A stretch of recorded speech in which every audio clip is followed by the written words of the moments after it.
هلا وحبايب، رجعت لكم بفيديو جديد من المطبخ العراقي في نيويورك. سووا له فولو سبسكرايب، ضغطوا على زر الجرس حتى توصلكم كل الاشعارات.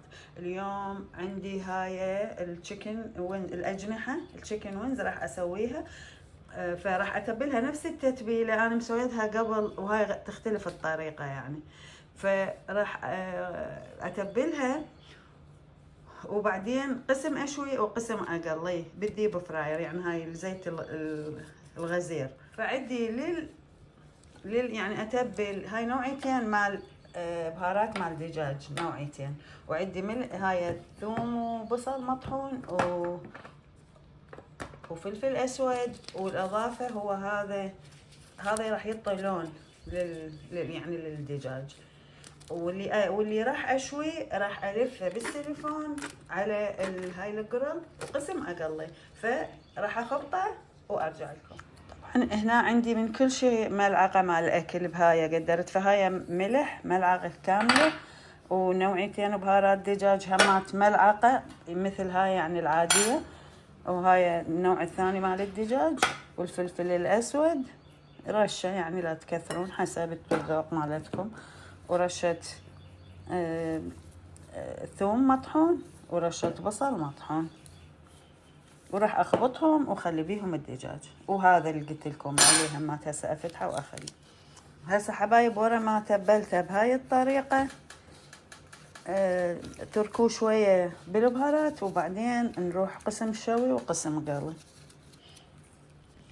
ورا ما تبلتهم راح ابدي اضيفهم، قسم منهم راح اشويهم، احطهم على هاي الشبكة، واحط قبل كل شيء يعني هذا السيليفون، واصفط اللي اريد اشويهم، وبعدين ادهنهم بهذا الزبد.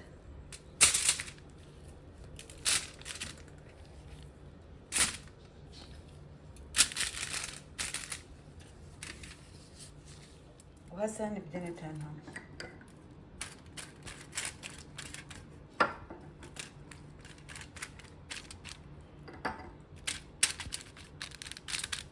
يعني وش هو قطع تدهنوهم، مو بس من جهة واحدة، من الاثنين جهات. نسيت اقولكم اني ورا ما تبلتهم خليتهم بالثلاجة ساعة، وبعدين رجعت. هذا اللي راح اقلي ما اضيف له زيت، هذا الزبد ما نضيف له لان هو راح يتقلى بالزيت. هذا اللي ضفت له اللي راح اشويه على مود، لان الزبد راح يسويه طري، فيعني جربوه وشوفوا. وبعدين راح اغطي، هسه احنا جوا خلينا السيليفون، راح اغطي وجهه بعد بسيليفون واقفله واوديه على الشوي، وخليته ساعه كامله بالثلاجه على مود يعني التتبيله تدخل به. قفلوه من الاطراف على مود الزبد ما يوقع على الشوايه او تبدي يعني النار هوايه تصير، يعني دخان هوايه يصير، لان هذا الزيت اذا وقع على النار راح يبدي يشتعل زياده عن اللزوم. وبعدين تغطوه زين حتى السائل يظل بيه يعني داخله، وبعدين هم تغطون بعد هذا الوجه الثاني، يعني تحاولون تحكموها وبعدين تقفلوها. ورا ما هيك شوفوا شلون يعني حكمتها، بعد ما راح يعني يطلع هذا الزبد منعتها على النار تأكدت. وهذا راح يروح للقلي، ما حطيت عليه اي زبد، وهذا راح يروح للشاوي. هسه نحطه على الشاوي نسيتها. هذا يروح للقلي، فراح اذبه بهاي الديب فراير. نسوي هسه برغل ويا الشعرية. فهاي عندي كوب واحد مال برغل، وهاي هذا كوب واحد، هاي نص كوب مال هاي شعرية، وهذا برغل خشن. هنا حطيت ملعقتين زيت، وراح اقلي الشعرية اول، وبعدين اضيف واخلي البهارات، وبعدين اضيف عليها البرغل. بس خلي هاي اول مرة يعني تتحمر. وهنا اضيف للتوابل كمون وشوية كركم وملح، فهذا راح يتقلى، وبعدين اضيف هاي. ورا ما هيك هاي الشعرية صارت بهذا اللون، وهاي البرغل خشن غسلته ونقعته وصفيته، فهسه نضيفه على هاي على الشعرية.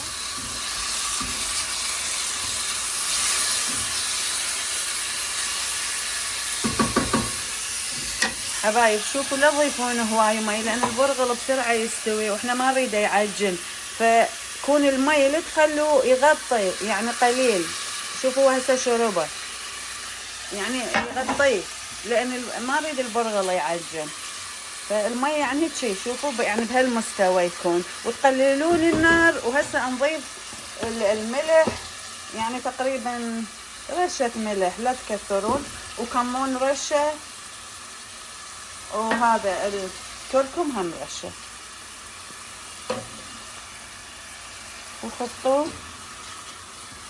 وقفلوا عليه، يعني انتظروا هو بس ينشف المي، قللوا النار يعني عليه.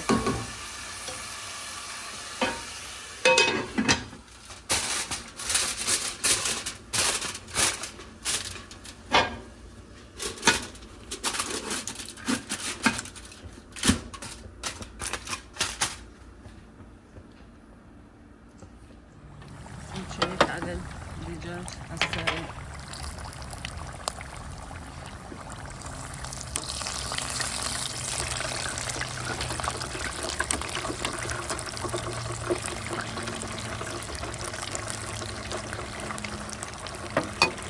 من يوصلن هيك مرحلة بس طلعوهن من السيليفون وذبوهن على القرل على مود، بس شوية ياخذن اللون، لأن هسه هن استون، بس يعني حتى شوية يصير لونهن أحلى، بس ياخذن لون وطلعوهن. هاي حبايب خلص التشيكن وينز، هذا المشوي وهذا المقلى، يعني هو ماكو فرق بس يجوز بالطعم لان هي نفس التتبيله. وهذا البرغل ويا الشعريه. وتابعوني على المطبخ العراقي في نيويورك، وسووا لي فولو سبسكرايب، وشكرا على المتابعه، احبكم.